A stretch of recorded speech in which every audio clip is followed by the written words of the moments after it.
on screencasting, and in this video I'm going to talk about the basics of editing in Premiere Pro.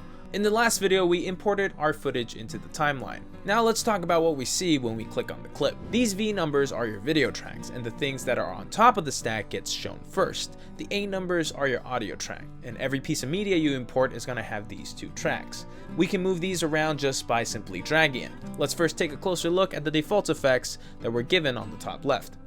Video effects are things pertaining to your video, and there are three sections: motion, opacity, and time remapping. Motion is where your footage is, how big it is, and if it's rotated. You can see that if I mess around with these values, there will be a change in our project window.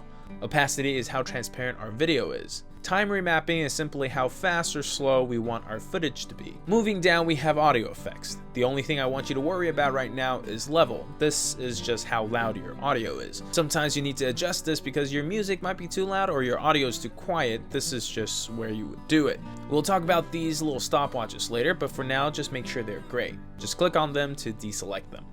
Let's talk about trimming our footage. There's a couple ways to do this. If we move our cursor to the edge of the clip, we'll see this arrow pop up. By dragging the arrow, we can choose how short or long a clip is. Then we can split a clip. There's a little razor blade in the toolbar. If you click on that and just click on your footage, it'll split it in half. Now you have two pieces of footage that you can play with in the timeline. This little magnet icon means that you're snapping, and what that basically means is that when you drag two pieces of footage together, it will snap together versus moving it freely. As a tip, for us to look closer into our footage, you can scroll your mouse while holding the command key to expand our footage. If your cursor is on the video track, it'll expand the width of the track. If your cursor is on the timeline, it'll expand the width of the timeline.